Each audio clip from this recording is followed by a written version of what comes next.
오늘 함께 묵상하는 말씀은 욥기 38장 39절에서 39장 30절까지입니다. 욥기 38장 39절에서 39장 30절까지 구약 800면에 있습니다. 내가 사자를 위하여 먹이를 사냥하겠느냐? 젊은 사자의 식욕을 채우겠느냐? 그것들이 굴에 엎드리며 숲에 앉아 숨어 기다리느니라. 까마귀 새끼가 하나님을 향하여 부르짖으며 먹을 것이 없어서 허우적거릴 때에 그것을 위하여 먹이를 마련하는 이가 누구냐? 산 염소가 새끼 치는 때를 내가 아느냐? 암사슴이 새끼 낳는 것을 내가 본 적이 있느냐? 그것이 몇 달 만에 만삭되는지 아느냐? 그 낳을 때를 아느냐? 그것들은 몸을 부풀리고 새끼를 낳으니 그 괴로움이 지나가고 그 새끼는 강하여져서 빈들에서 크다가 나간 후에는 다시 돌아오지 아니하느니라. 누가 들나귀를 놓아 자유롭게 하였느냐? 누가 빠른 나귀에 매인 것을 풀었느냐? 내가 들을 그것의 집으로 소금 땅을 그것이 사는 처소로 삼았느니라. 들나귀는 성읍에서 찌끄리는 소리를 비웃나니 나귀 치는 사람이 지르는 소리는 그것에게 들리지 아니하며 초장 언덕으로 두루 다니며 여러 가지 푸른 풀을 찾느니라. 들소가 어찌 기꺼이 너를 위하여 일하겠으며 내 외양간에 머물겠느냐? 내가 능히 줄로 매어 들소가 이랑을 갈게 하겠느냐? 그것이 어찌 골짜기에서 너를 따라 썰매를 끌겠느냐? 그것이 힘이 세다고 내가 그것을 의지하겠느냐? 내 수고를 그것에게 맡기겠느냐? 그것이 내 곡식을 집으로 실어오며 내 타작 마당에 곡식 모으기를 그것에게 의탁하겠느냐? 타조는 즐거이 날개를 치나 학의 깃털과 날개 같겠느냐?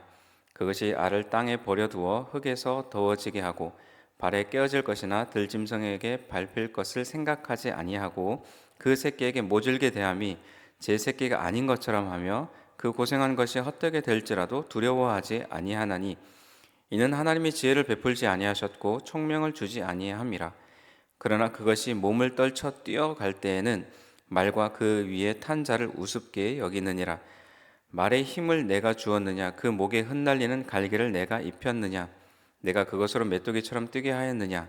그 위험스러운 콧소리가 두려우니라. 그것이 골짜기에서 발굽질하고 힘 있음을 기뻐하며 앞으로 나아가서 군사들을 맞되 두려움을 모르고 겁내지 아니하며 칼을 대할지라도 물러나지 아니하니 그의 머리 위에서는 화살통과 빛나는 창과 투창이 번쩍이며 땅을 삼킬 듯이 맹렬히 성내며 나팔 소리에 머물러 서지 아니하고 나팔 소리가 날 때마다 힝힝 울며 멀리서 싸움 냄새를 맡고 지휘관들의 호령과 외치는 소리를 듣느니라. 매가 떠올라서 날개를 펼쳐 남쪽으로 향하는 것이 어찌 내 지혜로 말미암음이냐? 독수리가 공중에 떠서 높은 곳에 보금자리를 만드는 것이 어찌 내 명령을 따름이냐? 그것이 낭떠러지에 집을 지으며 뾰족한 바위 끝이나 험준한 데 살며 거기서 먹이를 살피나니 그 눈이 멀리 봄이며 그 새끼들도 피를 빠나니 시체가 있는 곳에는 독수리가 있느니라. 아멘. 한 해를 돌아보면서 여러 가지 경험되고 겪었던 일들을 한번 생각해 볼 때 우리가 다 이해하지 못했어도 겸손히 하나님의 일하심을 우리가 신뢰했는지 한번 생각해 보는 연말이 되기를 바랍니다. 지금 시대는 우주를 향해서 우주선을 쏘고 또 가장 크다고 하는 제임스 웹 망원경으로 우주를 구석구석 살펴보려고 하지만 여전히 신비하고 알 수 없는 것이 우주의 영역입니다. 또 바다가 지구의 3분의 2를 차지하기 때문에 그래서 지구라는 이름보다 수구라는 이름이 더 어울릴 법하지만 이 지구에서 바다 속 밑바닥을 우리는 다 가보지 못하고 바다의 신비를 다 알지 못합니다. 그러니 앞서 살펴보았던 38장에서 질문하시는 하나님의 질문에 답을 하기가 어렵고 또 우주를 주관하시는 그 하나님의 능력의 그 근처에도 갈 수 없는 것이 인간입니다. 하지만 동물을 한번 생각해 보면 어떨까요? 우리 눈에 보이고 가까이 있어서 인간에게 좀 더 친밀하고 인간의 통제 아래에 있을 것만 같아 보입니다. 한번 동물을 놓고는 토론해 볼 만한 그런 거리가 된다라고 생각이 되어지는 것이죠. 그런데 동물의 세계를 주관하시는 하나님 앞에 인간은 역시나 한정된 지식, 또 그래서 알 수 없고 또 모르는 것이 너무 많고 동물들을 통제할 수 없음을 오늘 말씀을 통해서 봅니다. 한 해를 마무리하는 이 시점에서 우리가 깨닫고 넘어가야 할 부분은 이거인 것 같습니다. 마치 한 살을 더 먹으면서 더 아는 것 같고 또 해가 바뀌면서 인생을 더 내 손 안에 두고 살아가는 것 같지만 현실은 내 인생으로만 한정해도 모르는 것이 더 많고 어려운 것이 더 많아지고 있다는 것입니다. 동물의 세계를 인간의 인식과 지식을 넘어서서 주관하시는 그 하나님을 바라보면서 우리의 시각이 변화되는 것, 그것이 욥이 경험한 은혜이고 결말이라고 볼 수 있습니다. 오늘 본문을 동물들로 좀 설명되는 동물들로 5부문으로 나눠서 살펴보면 첫 번째는 암사자와 까마귀, 두 번째는 산염소와 암사슴에 대해서, 또 들나귀와 들소, 또 타조와 말, 또 매와 독수리, 이렇게 5가지 구분으로 좀 나눠볼 수 있습니다. 첫 번째는 암사자와 까마귀에 대한 설명입니다. 얼마 전에 아들과 함께 등산을 했습니다. 등산을 시작하는데 입구에 종이 하나가 붙어 있었습니다. 멧돼지가 출몰했던 지역이니 조심하시오. 이전에도 몇 번 올라갔던 곳인데 그런 표지가 없었었는데 멧돼지가 출몰했다는 그 표시를 보니까 좀 겁이 났습니다. 그날 등산을 하면서 아들과 했던 대화의 전부는 멧돼지가 나타나면 우리가 어떻게 할까? 그런 질문이었습니다. 그래서 그날따라 마주치는 등산객이 얼마나 반가웠는지 모릅니다. 그런데 멧돼지 수준을 넘어서서 사자와 같은 또는 곰과 같은 사납고 덩치 크고 무서운 동물들을 우리가 마주한다면 우리는 어떻게 될까요? 아마 다리가 얼어붙어 버릴 겁니다. 인간이 사자를 걱정하고 있는 것, 또 돌보고 있는 것 같지만 사실 인간은 무서운 사자를 걱정해 줄 처지가 못 됩니다. 38장 39절에 보면 내가 사자를 위하여 먹이를 사냥하겠느냐? 젊은 그 사자의 식욕을 채우겠느냐? 사자의 배를 우리가 채워줄 수 없고 우리가 채우지 않아도 하나님이 채우십니다. 또 공중을 자유롭게 날아다니는 까마귀를 사람이 붙잡아 키우지 않아도 잘만 살아갑니다. 동물원에 우리가 사자를 잡아두고 키우지 않느냐라고 말할 수 있지만 우리가 동물원에 가둬놓고 우리가 보는 동물은 정말 전체 동물에 비하면 티도 나지 않을 숫자만 우리가 동물원에 두고 보는 겁니다. 자연의 세계, 또 동물의 어떤 피라미드 그 구조, 먹이 피라미드를 구성하고 또 존재해 가게 하시는 것은 하나님의 영역입니다. 두 번째로 39장 1절에서 4절을 보면 염소와 사슴은 인간의 삶에 조금 더 가까운 동물이라고 볼 수 있습니다. 그렇지만 산염소와 암사슴 역시 인간의 손에 통제를 받거나 보호받지 않아도 잘만 살아갑니다. 3절을 세 번역 말씀으로 보면 언제 굽으려서 새끼를 낳는지를 아느냐? 낳은 새끼를 언제 광야에다가 풀어놓는지 아느냐? 새끼를 받아주지 않아도 새끼를 잘 놓고 또 그 새끼가 잘 생존하며 살아갑니다. 동물마다 생존하고 번성하는 것을 인간이 앉아서 가르쳐주지 않아도 자연스럽게 그런 일들이 되어집니다.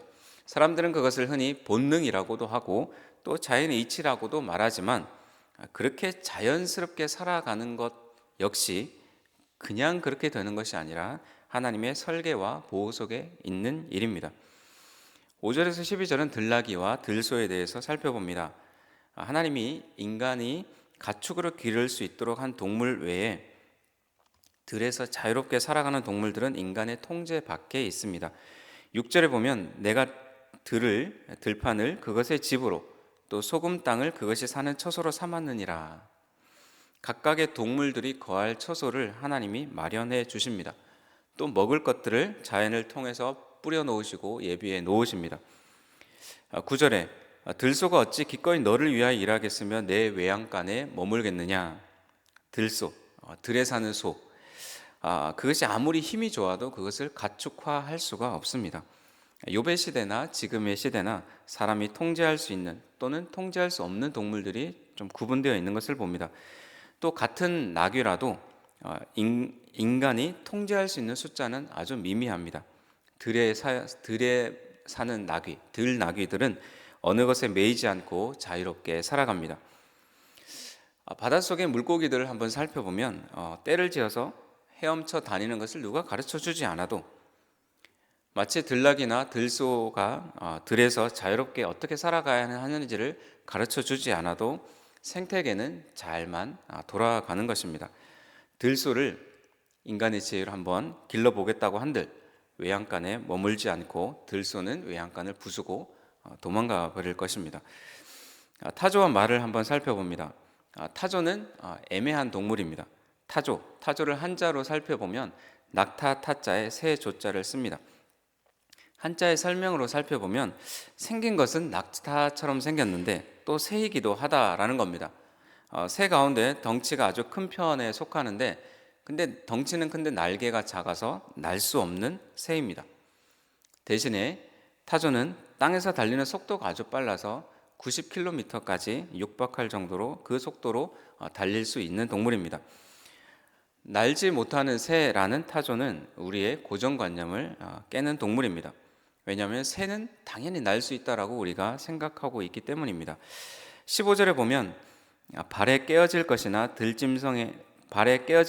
들짐승에게 밟힐 것을 생각하지 아니하고, 그 애매한 타조를 지혜 없는 동물로 묘사합니다. 그러니까 자기의 새끼, 그것을 제대로 보호하지 못하는 어리석은 동물로 나타내고 있는 것이죠. 자, 그렇다면 그렇게 어리석은 동물이라면 타조가 지금까지 생존할 수 있을까요? 타조는 지금에 있어서는 존재하지 않아야 될 동물일 수 있습니다. 근데 우리의 인간의 기준으로 지혜롭다, 지혜롭지 않다 그렇게 평가한들 타조는 우리가 알다시피 지금까지 잘만 존재하고 있습니다. 동물들마다 각자 살아갈 수 있는 또 생존할 수 있는 장점이나 무기들을 하나님이 주셨습니다. 22절에 보면 두려움을 모르고 겁내지 아니하며 칼을 대할지라도 물러나지 아니하니, 이것은 말에 대한 설명입니다. 말은 인간이 잘 느끼는 공포나 두려움을 느끼지 않고 앞을 향해서 달려갑니다. 그런 동물들을 향해서 왜 저 동물은 말은 겁도 없냐 이렇게 말할 수 있지만 두려움을 느끼지 않아도 공포를 느끼지 않아도 타조나 말처럼 동물들은 잘 존재하고 잘 살아옵니다. 그런 피조물들이 있습니다. 마지막으로 매와 독수리에 대해서 살펴봅니다. 26절에 보면 매가 떠올라서 날개를 펼쳐 남쪽으로 향하는 것이 어찌 내 지혜로 말미암음이냐. 인간은 그것을 알 수 없는 거죠. 왜 그런지를 알 수가 없는 겁니다. 특히 계절에 따라서 먼 거리를 이동하는 새를 살펴보면 그 방향을 어떻게 찾아내는지, 또 그 먼 거리를 기름이나 배터리가 없이 어떻게 그 작은 체구로 에너지를 지속하면서 날아갈 수 있는지 신기한 것이 한두 가지가 아닙니다. 독수리를 향해서 인간이 너는 왜 그렇게 위험한 곳에 집을 짓느냐라고 물어보거나 따진들, 인간이 그런 부분에 관여할 바가 아닌 것이죠. 인과응보라는 이분법적인 사고를 가볍게 벗어나는 것이 우리가 가까이 경험하는 동물의 세계라고 할 수 있습니다. 왜 그런지, 왜 그렇게 살아가는지 답을 다 알 수가 없습니다. 하나님이 동물의 세계를 움직이는 그 법칙을 우리가 다 이해할 수 없고 답이 간단하지도 않습니다. 수많은 동물 중에 한 동물에 관해서라도 특성이나 습성을 다 알아내는 것은 어렵습니다. 인간의 통제가 없어도 멀리 우주를 살펴보면, 또는 가까이 동물들을 살펴볼 때 인간의 통제가 없어도 그것은 잘 운영되어지고 존재해져 갑니다. 선과 악이라는 인간의 이분법적인 그 생각의 틀 안에서 동물의 세계를 넣어보려고 하는 것은 엄청난 무리수가 되는 것입니다. 하나님은 동물들에게 자율성을 주시지만 그 자율성이 하나님의 질서 안에서 움직입니다. 그런데 이것이 놀랍게 균형을 이루고 작동을 해오고 있는 것입니다. 인간 중심적인 사고에서 모든 것을 판단하거나 알아낼 수 없습니다. 혹은 알아내는 것들이 있다 할지라도 왜 그런지 그 의미에 대해서 알 수 없는 것이 인간의 한계입니다. 왜 하나님이 수많은 동물들을 이렇게 창조하셨을까? 왜 셀 수 없는 수많은 해양 동물들, 물고기들을 만드셨을까? 왜 이렇게 다양함을 하나님이 허락하셨을까? 그런 상황들 앞에, 질문들 앞에 우리는 하나님의 능력이 얼마나 큰가를 가늠해 보는 것 외에는 우리가 그 이유를 다 알 수가 없습니다. 이 많은 질문들 속에 우리가 할 수 있는 것은 침묵입니다. 욥도 하나님의 이런 질문들에 있어서 입을 다물게 됩니다. 침묵하게 됩니다. 모르기 때문에 그렇습니다. 아는 것 같았는데 어느 것 하나 쉽게 대답할 수 없고 답을 몰랐기 때문입니다. 감히 우리가 하나님과 어느 하나의 문제라도 놓고 논쟁을 해볼 수 있겠습니까? 우주에 대해서 무지하고 또 동물의 세계에 대해서 무지한데 그것을 창조하신 하나님에 대해서 우리가 조금 안다고 한들 얼마나 알고 얼마나 이해를 할 수가 있겠습니까? 어떻게 하나님을 우리의 안에, 우리의 생각 안에 담아낼 수가 있겠습니까? 우리의 생각이 넓어져야 하지만 겸손해야 하는 이유는 우리가 아무리 배워도 아무리 알아가도 한계가 있기 때문에 그렇습니다. 그러니 우리는 하나님 앞에서 우리의 생각을 내려놓고 내 지식의 한계도 인정하고 하나님 앞에서 저는 아무것도 아닙니다라고 할 수 있는 그 고백까지 잠잠히 할 수 있는 그 고백까지 우리가 나가야 할 것입니다. 그러나 하나 기억할 것은 동물들도 이렇게 돌보시고 살피시는데 하나님이 우리를 돌보시지 않겠냐라는 겁니다. 마태복음 6장 26절에 공중의 새를 보라 심지도 않고 거두지도 않고 창고에 모아 들이지도 아니하되 너희 하늘 아버지께서 기르시나니 너희는 이것들보다 귀하지 아니하냐. 주님은 우리가 더 귀하다 말씀해 주십니다. 우리가 몰라도 아무것도 아니어도 또 염려하지 않아도 되는 것은 주님이 우리를 귀한 존재로 여겨주시기 때문입니다. 하나님의 여러 질문들 속에서 우리가 답을 몰라도 우리를 그 동물들보다 더 귀하게 여겨주시는 주님을 붙잡고 한 해를 마무리하면서 또 새해를 준비하는 시간이 되기를 간절히 소망합니다. 하나님 아버지 동물의 세계를 만드시고 주관하시는 하나님 앞에 우리의 무지함을 고백합니다. 우리의 마음으로 또 우리의 지식으로 담아낼 수 있는 것이 너무나 적습니다. 하나님 앞에서 침묵하는 것을 배우게 하시고 침묵할 줄도 알게 하옵소서. 우주와 동물의 세계와 질서를 주관하시는 하나님의 위대하심을 찬양하고 높여드립니다. 공중의 새보다 우리를 더 귀하게 여겨주심을 감사합니다. 돌보아 주심을 감사합니다. 우리를 돌보시고 공급하시는 주님을 바라보며 내일 일을 염려하지 않고 살아가는 믿음을 주옵소서. 예수님의 이름으로 기도합니다. 아멘.